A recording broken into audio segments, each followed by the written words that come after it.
So 80% of this video right now was edited by Claude Code. And I'm going to show you what the 20% actually consisted of, what the 80% it can edit, including things like the text animation, graphic animation, even overlaying the B-roll and the cuts themselves. They were all edited by AI.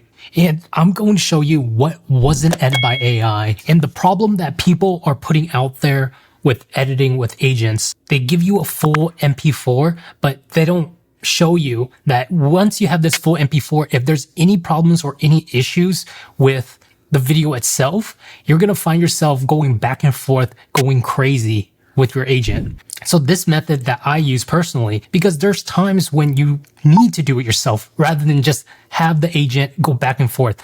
You know what you need to do, but you can't describe it to the agent properly.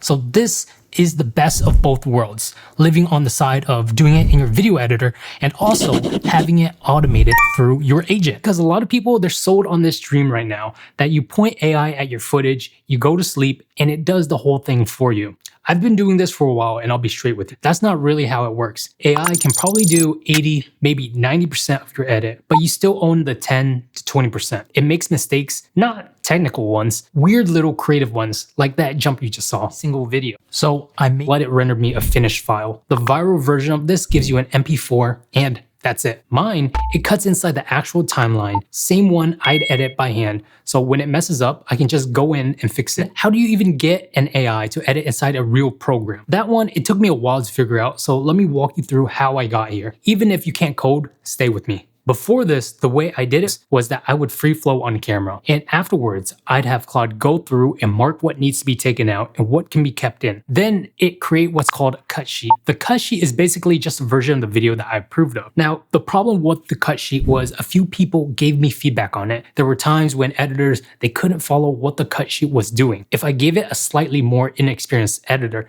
they start losing the plot. The timestamps would go offset, so they would have to solve the puzzle backwards to line it back up. Some editors didn't know that, so they got more confused than anything. If you had a small monitor, you couldn't even put it up on your screen. You'd need 2 monitors or a phone, whatever the case was. So something that was supposed to save them time actually ended up costing them more time because they're sitting there trying to understand the intent of the cut sheet. So the thing that actually turned this around for me, I've been on DaVinci Resolve for the past 4 years and I never looked back. But one time I was working with an editor who was on Adobe Premiere and me on DaVinci. So I searched up how to send my timeline from DaVinci over to Premiere. It turns out you export it as a file called an FCP XML. And an FCP XML is just a fancy word for a file that lets any editing program read a timeline. So I took the timeline of the project I was working on, exported it, and sent it to my editor. He opened it up in Premiere, finished the edits. It was pretty simple. And that's the idea that got me thinking if I could send a timeline as code to another editor, well,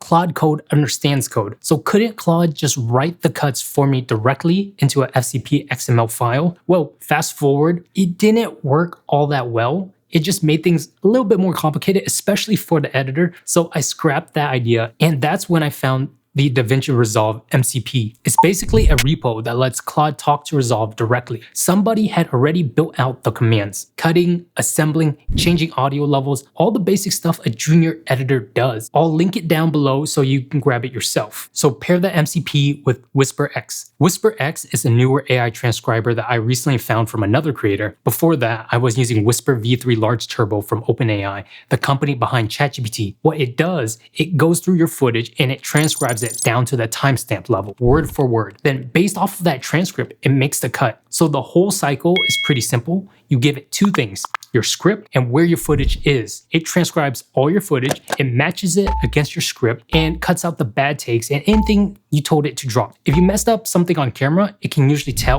but it's not perfect. One thing that helps a lot, if you mess up while recording, just say out loud right there, say take number 3 and keep going. Give it those instructions live while you record. It simplifies the whole thing later on.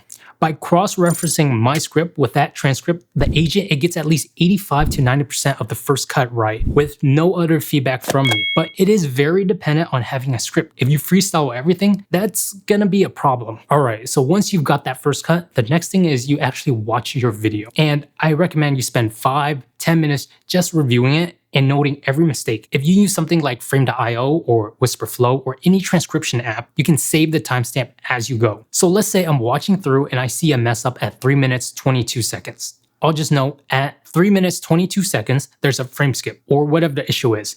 I go through the whole video, collect all the feedback and hand it to Claude. Now Claude, it goes back, it makes all those adjustments and it gets me a version 2. And this right here is where you clean it up. Some of it Claude fixes from your notes, but some cuts just feel awkward and you can't really tell it to trim like 14 frames. I mean, when you're watching a video, how are you supposed to know how much 14 frame even is? So if I'm gonna be that specific anyway, I'd rather just hand it the big obvious issue and then go in and make the tiny adjustments myself. It's so much quicker, and that's why I call it the hybrid agentic workflow. AI, it does the heavy lifting, I do the taste. So I got a friend who's a content creator. He's basically a one-man marketing team for a small company, and editing his videos wears him out. He always tell me how tedious it was, how hard it was to focus through a long edit. So I told him, hey, I've been building the system for a while. Why don't you try it? We set up a really basic version for him that would automatically populate his B-roll based on his own footage. That used to take him 1 to 2 hours of video. He does 2 videos a week. This gave him back 2 to 4 hours every week. And this is the thing that people get wrong about AI. It's not a replacement. It's like having a junior editor in your pocket. Big companies have junior editors, so the senior editor can just be the one who judges the taste. When you've got fresh eyes on your first cut, you're not stuck in the work. You get to work on the video instead of being buried inside of it. A mentor of mine taught me this. After your first cut, don't judge it right away. Your eyes aren't fresh. You just put in the work, let it sit, come back the next day. Handing the first cut to AI basically skips that wait. And this is the key here. You have to have done it manually first. If you don't know how to edit by hand, the AI won't know either. That's the real strength of AI. It's repetition, not originality. You can use AI to help you be original. You can't use AI to be original. Now look, if you're editing something really short, just use the black box MP4 render. That's where the AI just hands you a finished video file. There's no timeline and there's nothing that you can open or change. For something short, that's totally fine because you're probably not going to need to fix much anyways. But if it's anything longer than 5 minutes, try it with this workflow on your next video. It has saved me so much time just having an agent do the first cut and then going back in myself. It's like having a full team. And once you got that team, your job, it changes. Why waste your time doing cuts that anyone can do? Use your time on a thing no one else can do, which is judging the cuts against your own taste and then codifying it. That's the biggest leverage you have as an editor. And for the people who think this is replacing you, they haven't used AI a single day in their life. Trust me, it's not replacing me and it's not replacing you. This is exactly what I was talking about earlier inside of the video. Whenever I have issues or problem with the Claude agent editing our video, like there's just some details that it can't get right. And let me show you a few. So right here, this is the timeline from Claude itself. Let's close this. Well, I'll show you this first. This has given us quite a few versions already. I think we're at version 4. Yeah, we're at version 4 of the iterating through the video. And there's still, even after 4 iterations, there's still issues that I have with the video that makes me not like it. For example, this, it opens up with just this timeline already. Why don't we just cut this, move it here? I wouldn't be able to do it this way if, this is crazy. Look how many, there's like 3 picture in pictures right now. Picture in picture in picture in picture in picture. Okay, anyways. See, like right here, it cuts way too soon, so we'll just extend it. And this pause here is way too long. I mean, these are all things that I can, go back and forth with Claude on for a while. But if you think about it, right, in the time that I go back and forth, wouldn't it be just faster if I go through and do it? Because it's not going to get it perfect no matter what. And then right here, the screen recording, it doesn't even hit it at the right spot.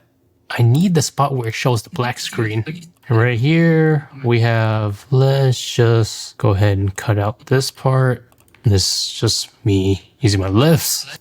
Then this, and this is what I mean. Like, I wouldn't be able to tell it to do all these things in a short period of time. I would rather just go through and polish it up. Like I said, AI is good at doing 80% of the work, just not the last 20%, which is the polish. The polish is where it makes a big difference between a result that looks good and a result that looks average. And this is where you have to come in. As part of your job is QA. And so this is 20% of the work. You get most of it done through your agent. Just can't get 100%, which is okay. That means that you still have a job, guys. So to anyone thinking I can't code, this Claude Code stuff isn't for me. You don't need any coding knowledge to do this. That's the whole beauty of having a personal agent. It does it for you. All you need is the creative vision and the direction. If you got experience editing, you can teach your agent to edit like you do, at least 80% of the way there. I don't think it ever hits 100. The only way it hits 100 is if you stop evolving. So as long as you keep growing, you keep teaching it. And that's the point. Now you free up your time to actually evolve, to explore, to do the things that matter to you instead of the tedious, busy work. So here's what I actually believe. AI is here to enhance your work if you let it, not replace you. It can replace you, but only if you stop improving. As long as you stay 2, maybe 3 steps ahead of it creatively using your own vision, it's not going to replace you. It just helps you do more for less. Now, if you want to actually build this, I linked the DaVinci Resolve MCP down in the description. It's a free download. You grab it, pair it with WhisperX, and point it at a video you've already got a script. And if you want me to show you how to set it up, your own agent video editor like this from scratch, tell me in the comments. If enough of you want it, that's the next video.